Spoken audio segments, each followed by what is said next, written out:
नमस्कार साथियों।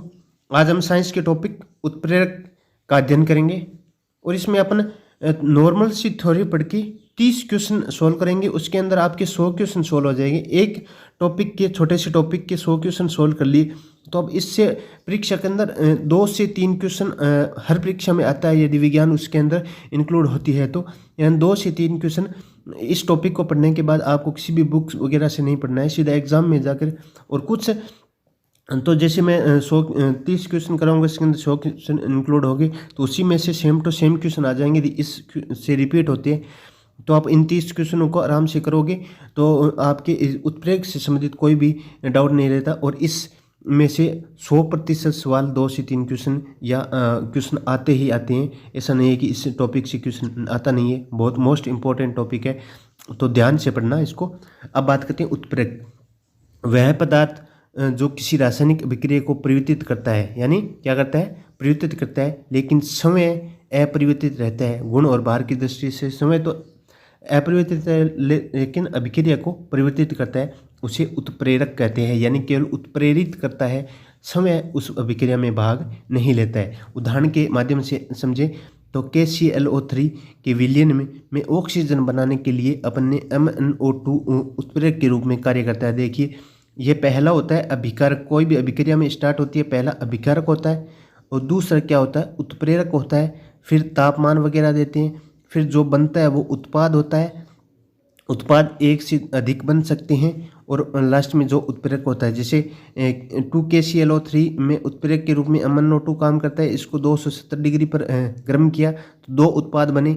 लेकिन जो ये उत्प्रेरक है, ये प्लस में यहाँ है, तो MnO2 समय ने क्या किया, यदि इसके उपस्थिति के बगैर अपन ने ये बनाते तो पता नहीं ये बनते कि नहीं बनते।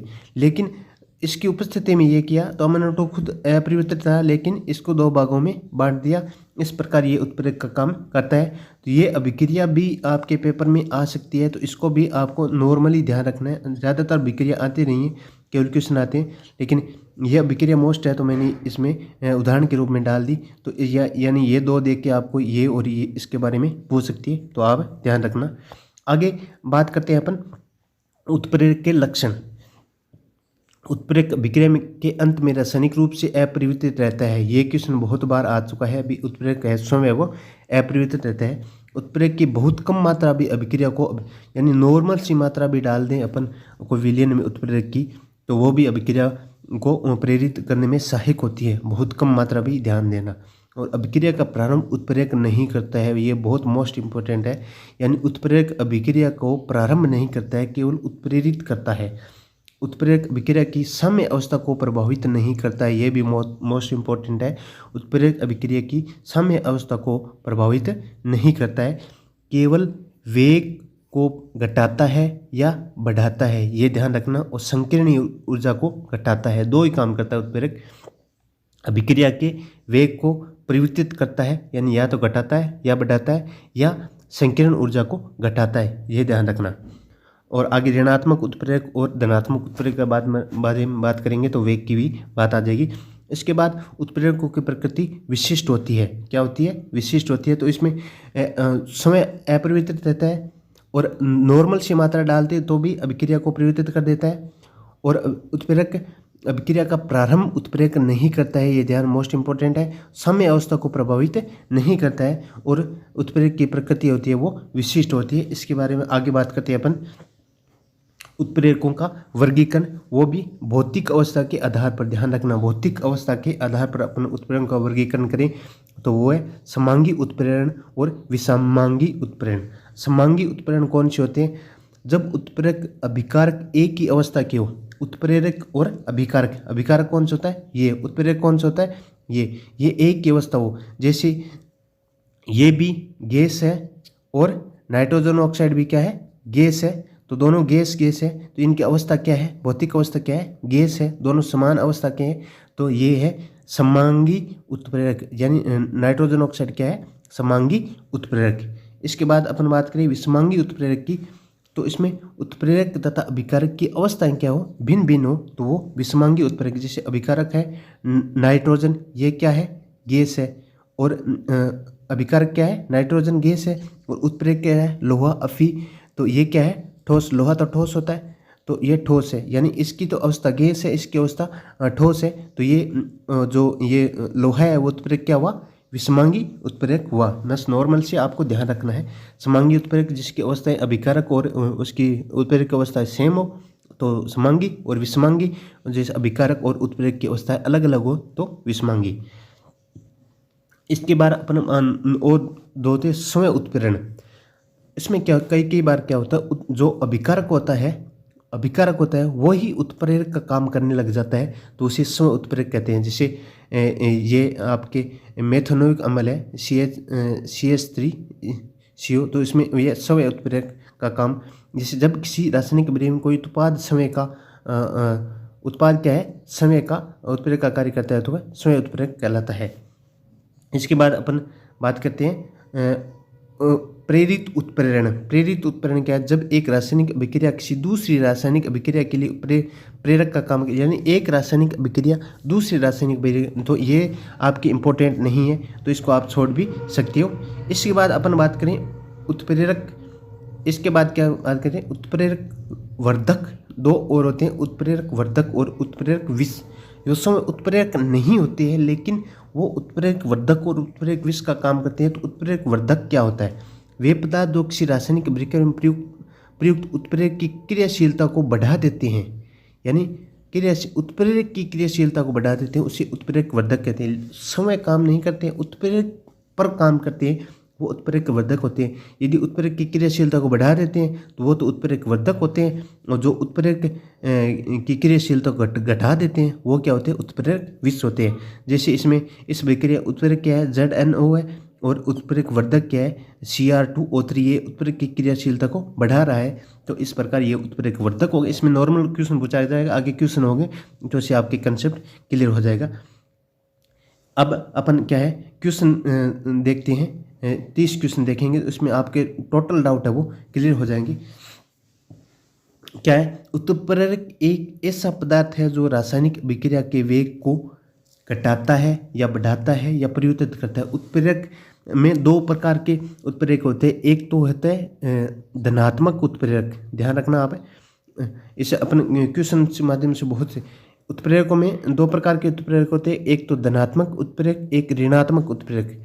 धनात्मक उत्प्रेरक तो अभिक्रिया के वेग को क्या होता है, बढ़ाता है, और ऋणात्मक उत्प्रेरक क्या होता है, अभिक्रिया के वेग को घटाता है। तो अपन घटाता बढ़ाता दोनों ही है, तो यानी सी ऑप्शन सही होगा, परिवर्तित कर देता है, या तो क्या करता है, घटा देता है या बढ़ा देता है।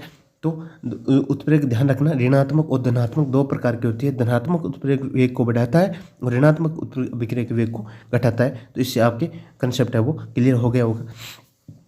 इसके बाद बात करते हैं उत्प्रेरक की खोज किसने की थी, ब्रिजिलियस ने। किसने की थी, ब्रिजिलियस ने। तो यह ध्यान रखना, ये मोस्ट इंपॉर्टेंट क्वेश्चन है, ये बार बार आता है। इसके बाद अपन बात करते हैं आगे का क्वेश्चन है, जब अभिकारक और उत्प्रेरक दोनों की भौतिक अवस्थाएं समान होती है, तो भौतिक अवस्थाएं समान वाला कौन सा है, समांग उत्प्रेरक। अब आगे वाला क्वेश्चन क्या है, जब अभिकारक और उत्प्रेरक दोनों की भौतिक अवस्थाएं भिन्न भिन्न होती है तो वो कौन सा होगा, विषमांग उत्प्रेरक। कौन सा होगा, विषमांग उत्प्रेरक। इसके बाद अपन बात करें क्वेश्चन नंबर 5 की, तो ऋणात्मक उत्प्रेरक वह है जो अभिक्रिया के वेग को क्या कर देता है, कम, और धनात्मक उत्प्रेरक होता है अभिक्रिया के वेग को बढ़ा देता है। तो आगे का क्वेश्चन क्या है, धनात्मक उत्प्रेरक पॉजिटिव वो है जो अभिक्रिया के वेग को बढ़ा देता है, तो इससे ये है जो अभिक्रिया के वेग को बढ़ा देता है। इसके बाद अपन बात करें, यदि किसी क्रिया में उत्पाद उत्प्रेरक का काम करता है, उत्पाद ही उत्प्रेरक का काम करता है, तो क्या होता है, वो समय उत्प्रेरक। अपन अभी पढ़ के आए, तो क्या होता है, समय उत्प्रेरक। इसके बाद अपन बात करते हैं 8 नंबर क्वेश्चन के बारे में, तो उत्प्रेरक विष और उत्प्रेरक वर्धक हम पढ़ के आएंगे। वो उत्प्रेरक विष तो उत्प्रेरक की क्रियाशीलता को घटा देता है, यानी क्रिया निरोधक का काम करता है, निरोध का काम करता है, यानी रोकने का काम करता है। उसके बाद अपन कहते हैं उत्प्रेरक विष किस प्रकार कार्य करता है। उत्प्रेरक विष किस प्रकार कार्य करता है, वो जो मुक्त संयोजकताएं होती हैं, आपको केवल ध्यान ही रखना है, उत्प्रेरक सतह पर मुक्त संयोजकताओं के साथ संयोग करता है, बस इतना ध्यान रखना है। और कुछ नहीं ध्यान रखना। संयोजकता ये कुछ IIT वगैरह के भी होते हैं, केवल इतना ही क्वेश्चन आएगा तो सीधा ये मुख्य संयोजकता है, संयोग करता है। और उत्प्रेरक वर्धक है वो जो असम बनाता है उससे ये होता है। उत्प्रेरक वर्धक कार्य करता है उत्प्रेरक की सतह पर असम बनाता है। इन दोनों क्वेश्चनों को आप याद रख लेना, क्वेश्चन आएंगे तो ऐसे के ऐसे आएंगे, और 2-3 बार आर भी रखें तो ध्यान रखना। इसके बाद अपन बात करते हैं, ये बहुत मोस्ट इंपॉर्टेंट क्वेश्चन है, सबसे ज़्यादा बार क्वेश्चन यही आ रखा है। तो जैविक उत्प्रेरक है एमिनो अम्ल, ग्लूकोज, नाइट्रोजन का अणु, एंजाइम। तो जैविक अम्ल कौन सा है, जैविक उत्प्रेरक कौन सा है, एंजाइम। जैविक उत्प्रेरक एंजाइम बहुत मोस्ट इंपॉर्टेंट है, इसको आप ध्यान रख सकते हो। और आगे के क्वेश्चन है वो भी विधियों वाले, वो भी बहुत मोस्ट इंपॉर्टेंट है। सल्फ्यूरिक अम्ल के निर्माण की संपर्क विधि, कौन सी विधि, संपर्क विधि में प्लेटिनम पीटी उत्प्रेरक का पीटी उत्प्रेरक के लिए कौन सा पदार्थ विष का काम करता है, यानी प्लेटिनम की क्रियाशीलता को कौन सा कम करता है। तो arsenic sulphide, sulphur, arsenic oxide और CO2 और आर्सेनिक सल्फाइड। तो इसका आंसर होगा आर्सेनिक सल्फाइड है वो, इसकी क्रियाशीलता को क्या करता है, प्लेटिनम की क्रियाशीलता यानी उत्प्रेरक विष का काम करता है। तो उत्प्रेरक की क्रियाशीलता कम करेगा, वो कौन सा है, आर्सेनिक सल्फाइड। ध्यान रखना, ये क्वेश्चन बहुत मोस्ट इंपॉर्टेंट है।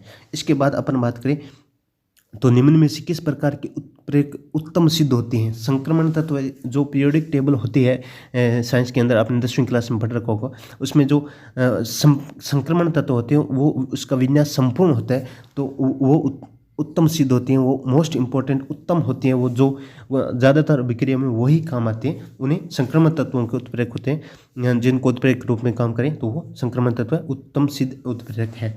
इसके बाद ये बहुत मोस्ट इंपॉर्टेंट क्वेश्चन है, ये भी बहुत मोस्ट इंपॉर्टेंट क्वेश्चन। इसके बाद तेलों के हाइड्रोजनीकरण में प्रयुक्त उत्प्रेरक, तेलों के हाइड्रोजनीकरण में प्रयुक्त उत्प्रेरक निकल NI है जो हाइड्रोजनीकरण में उत्प्रेरक के रूप में काम करता है। इसके बाद अपन बात करें 15 नंबर, शीशा कक्ष प्रक्रम में प्रयुक्त होने के लिए उपयुक्त है। नाइट्रोजन के ऑक्साइड, प्लेटिनम, निकेल और MnO2। तो नाइट्रोजन के ऑक्साइड है वो शीशे के उत्प्रेरक के रूप में शीशा प्रक्रम में काम आता है। ये विधियों का प्रक्रमों का आपको बहुत ज़्यादा ध्यान रखना है, यहाँ से क्वेश्चन बहुत ज़्यादा आता है। संपर्क विधि है, हेबर विधि है उनमें से। तो निम्न में से कौन सा पदार्थ अमोनिया की हेबर विधि में आयरन के उत्प्रेरक के लिए निरोधक का कार्य करता है, जो यानी रोकने का कार्य करता है, यानी उत्प्रेरक विष के रूप में काम करता है, वो होता है CO। इसके बाद अपन बात करते हैं 17 नंबर क्वेश्चन क्या है, कौन सा एंजाइम ग्लूकोज को एल्कोहल में परिवर्तित करता है। कौन सा एंजाइम ग्लूकोज को एल्कोहल में, बहुत मोस्ट इंपॉर्टेंट क्वेश्चन है। तो इसका आंसर है जाइमस, ये ग्लूकोज को एल्कोहल में परिवर्तित करता है। इसके बाद अपन बात करें, आगे वाला क्वेश्चन है वो बहुत अच्छा क्वेश्चन है। जब पोटेशियम क्लोराइड को गर्म किया जाता है तो पोटेशियम क्लोराइड और वह ऑक्सीजन में विघटित हो जाता है। जब मैग्नीज डाइऑक्साइड में मिलाया जाता है तो अभिक्रिया तेज हो जाती है। इसका कारण है मैग्नीज डाइऑक्साइड विघटित होकर ऑक्सीजन देता है। मैग्नीज डाइऑक्साइड अच्छा संपर्क उत्पन्न करता है। मैग्नीज डाइऑक्साइड उत्प्रेरक का काम करता है, क्योंकि उत्प्रेरक का काम उत्प्रेरक का काम करता है, उत्प्रेरक का काम करता है। इसके बारे में ध्यान रखना है। इसके बारे में आगे अपन देखते हैं कि ये भी बहुत मोस्ट इंपॉर्टेंट क्वेश्चन है कि सल्फ्यूरिक अम्ल बनाने की संपर्क विधि में उत्प्रेरक के रूप में काम करता है। सल्फ्यूरिक अम्ल बनाने की ये जो लोहे का चूर्ण, प्लेटिनम का चूर्ण, नाइट्रोजन के ऑक्साइड और निकल, तो प्लेटिनम का चूर्ण क्या है, ये उस संपर्क विधि में काम आता है, तो ध्यान रखना होगा। ये क्वेश्चन बहुत मोस्ट इंपॉर्टेंट है। 20 नंबर क्वेश्चन है, क्लोरीन गैस की डिक्कन विधि में उत्प्रेरक के रूप में कौन काम करता है। नाइट्रोजन ऑक्साइड, गरम एल्यूमिनियम, क्यूप्रिक क्लोराइड और लोहे का चूर्ण। तो क्यूप्रिक क्लोराइड है वो डिक्कन विधि में काम करता है। तो डिक्कन विधि हुई, संपर्क विधि हुई, हेबर विधि हुई, शीशा प्रक्रम हुआ, इनसे क्वेश्चन 100% आते हैं। तो ये आप क्वेश्चन के माध्यम से मैंने आपके सोल्व कर दिए। फिर आगे वाला क्वेश्चन क्या है, आगे का क्वेश्चन है कि अमोनिया उत्पादन के हेबर विधि में उत्प्रेरक के वर्धन, अमोनिया उत्पादन के हेबर विधि में जो होता है वो उत्प्रेरक वर्धन के रूप में काम करता है, वो मोलिडेनम होता है। वो संपर्क विधि में गंधकालम के निर्माण, गंधकालम ये भी ध्यान, H2SO4 वह गंधकालम होता है। तो इसके संपर्क विधि में गंधकालम के निर्माण में प्रयुक्त होता है वही सेम है जो ये है ना मोलिब्डेनम, तो V2O5 है वो ध्यान, इसमें भी ध्यान रखना है संपर्क विधि में भी, और इस हेबर विधि में भी मोलिब्डेनम जो अमोनियम उत्पादन में और संपर्क विधि के द्वारा गंधकालम के निर्माण में कौन था V2O5 आता है। इसके बाद अपन बात करें कि किस प्रक्रम में वेनेडियम पेंटा ऑक्साइड को एक उत्प्रेरक के रूप में, तो संपर्क प्रक्रम, ये अपन देखते हैं संपर्क प्रक्रम विधि, वही सेम आगे, तो यहाँ संपर्क नहीं होता, संपर्क प्रक्रम होगा। इसके बाद अपन रासायनिक अभिक्रिया में उत्प्रेरक की भूमिका बदलना, रासायनिक अभिक्रिया में उत्प्रेरक की भूमिका बदलना, यानी उत्प्रेरक की भूमिका है वो जो उत्प्रेरक है वो ऐड हो जाता है रासायनिक अभिक्रिया में, तो क्या चेंज होता है, तो संकीर्ण ऊर्जा है वो घटती है, क्या होती है, घटती है, ध्यान रखना। उत्प्रेरक दो ही चीज़ के काम करता है, एक तो वेग को परिवर्तित करता है, या तो घटा देता है या बढ़ा देता है, और एक संकीर्ण ऊर्जा उसको घटाता है, दो ही चीज़ के काम करता है, ध्यान रखना।